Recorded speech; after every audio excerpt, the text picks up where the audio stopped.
Magandang araw sa inyo lahat. I support and affirm the initiative of Honest Opportunities for Philippine Entrepreneurs or Project Hope to advance business development and provide livelihood opportunities for more Filipinos. The essence of Project Hope lies in its name, helping our people excel, and today, we have taken a significant step towards making that happen. Sa lahat na nakikilaw sa paglungsad ng Project Hope, karangalan ko maging bahagi ng inyong programa.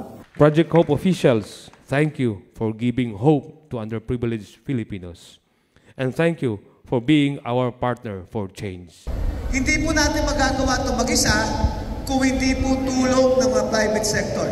At gusto ko po magpasalamat po sa ating Hope Foundation. I believe that Project Hope can significantly bridge the digital gaps and help our local entrepreneurs.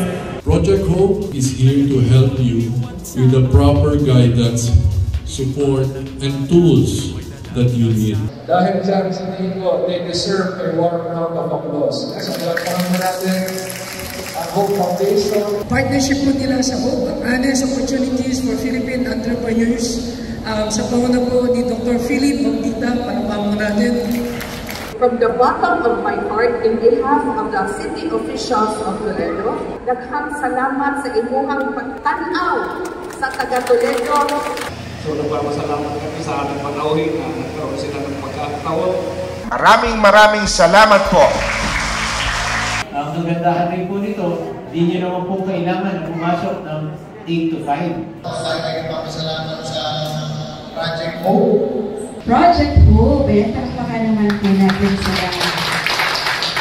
Ngayon natin nare-realize na pwede naman palang magnegosyo online. Thank you very much for this opportunity. For your constituents, and this is the Project Hope. We recently launched them in Olongapo City. Nationwide na po silang umiikot. And of course, being partner of the Philippine Councilors League, open pa po ito para sa ating mga konsehal, sa inyong mga constituents sa buong Pilipinas. Ito po yung Project Hope na nandito sa harap.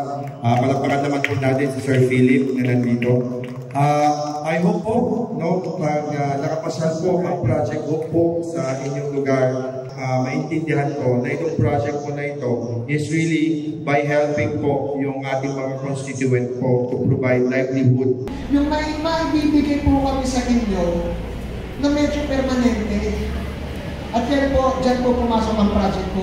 So thank you so much. Thank you so much, sir. Pag sa tanan. Bilang maging partner ng project ko, para magbigay ng pulubigan ng mga kabuhayan. Napakaganda po nitong proyekto na to dahil ito po ay magbibigay sa ating pong lahat ng oportunidad para po magkaroon ng maliit na negosyo. Sa Project Hope po, isang maraming pasasalamat. Effort po siya ng Project Hope na mabigyan po kayo ng source of livelihood.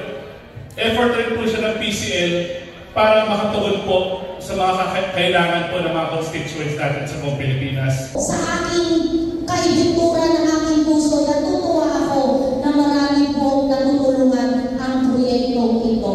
Sila po ay nagbibigay ng oportunidad sa pagnenegosyo ng libre, ng legit at long term.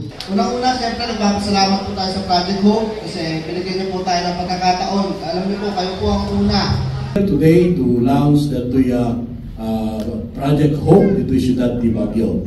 Ipakagandang oportunidad itong bibigay sa atin ng Project Hope na ito. Maraming salamat sa mga namumuno sa Project Hope. Kami po ay lubos na nagpapasalamat sa pag-identify niyo sa provision ng Sorsogon as the beneficiaries po ng Project Hope. So babatiin po natin at pasalamatan, palakpakan po natin ang ating po mga partner from Project Hope. So pag sinabing Hope, puno-puno po tayo na pag-asa. Ang inyong progreso sa pagkabuling, arak sa inyo nakadepende upod sa partnership natin sa Project Hope Foundation Incorporated. Of course, ang pasasalamat sa programa ng Project Hope. Kami, kataga Moises Padilla, nagapasalamat na nag-abot ka mo diri sa akong. Kumingon ang Hope sa may magpasabot.